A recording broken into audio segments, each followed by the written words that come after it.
Sports for Real with Coach Hall. The NCAA Final Fours kicked off last night with the women down in Dallas. In the first game, LSU pretty much trailed Virginia Tech the whole time, came back and took it in the end. And they made it to the championship where they're going to take on Iowa. That's right, Iowa. The Lady Hawkeyes knocked off undefeated and defending champion South Carolina last night in dramatic fashion, led by high scorer Caitlin Clark. Clark came in as advertised. For the second night in a row, she hit for over 40 points, leading the Hawkeyes into the championship game against LSU. It was an exciting game, and I got to admit, I hadn't seen much of South Carolina this year, but I was kind of surprised on how the game unfolded. You know that Caitlin Clark was a high scorer, but they pretty much played her man-to-man the whole night. And she was dynamic. She was driving to the basket. She was hitting long-range threes. She was basically unguardable. But my question is, why wouldn't South Carolina switch to more of its own defense?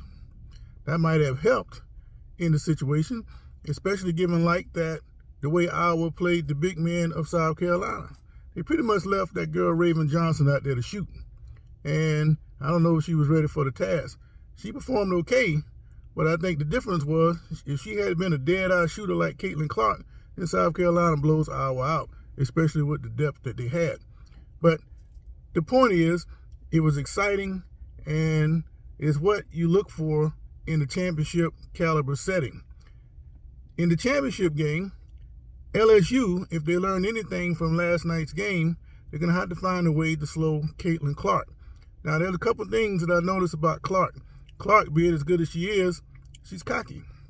She threw up a couple shots in the fourth quarter alone that didn't make a whole lot of sense.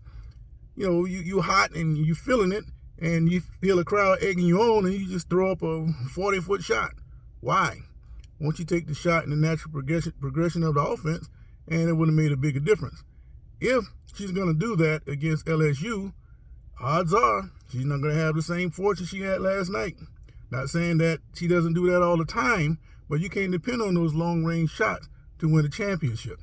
So LSU, they're going to be looking for that, and maybe they might play a little bit more zone. Now, in the men's games today, you got FAU and San Diego State, and in the nightcap, you're going to have Miami and UConn. Offense, defense. Offense, defense. There's going to be some good matchups, but I'm going to go with Miami in the late game. Even though UConn has played the best ball out of all the teams, I think Miami's going to try to probably pull that one out. And I think that San Diego State, they might be the dark horse in the whole tournament. They, not the highest seed. I mean, they hadn't been the top seed all year. They've been playing solid basketball, but the thing about them, they play defense. And you can take defense in any league, any sport, and travel with it.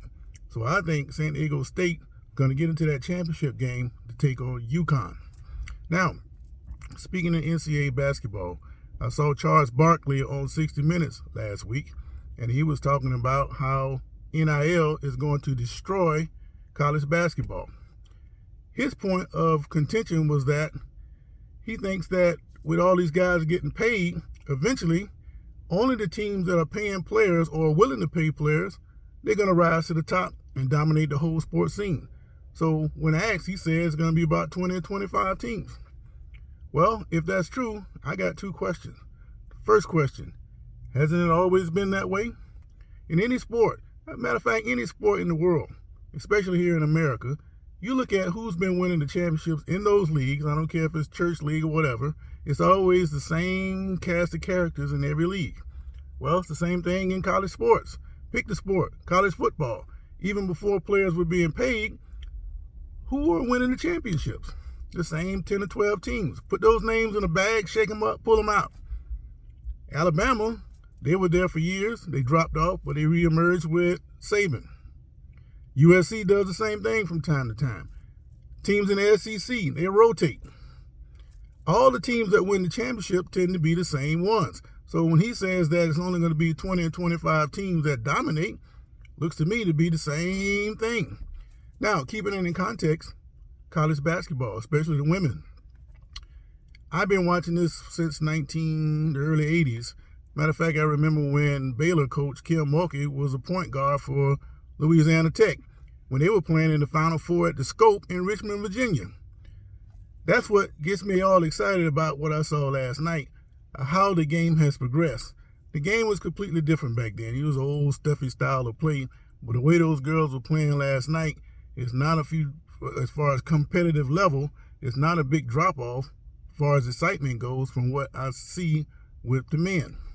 So I bring that back up to say this: even with the parity that you have in women's college basketball, is always the same teams that dominate. I saw Texas go undefeated. I saw USC go undefeated. I've seen Tennessee dominate, and after Tennessee dominated, Connecticut came in. Now you see South Carolina dominating. It's always the same 2 or 3 teams that's dominating. So when you go back to what Barkley said, it's the same cast of characters.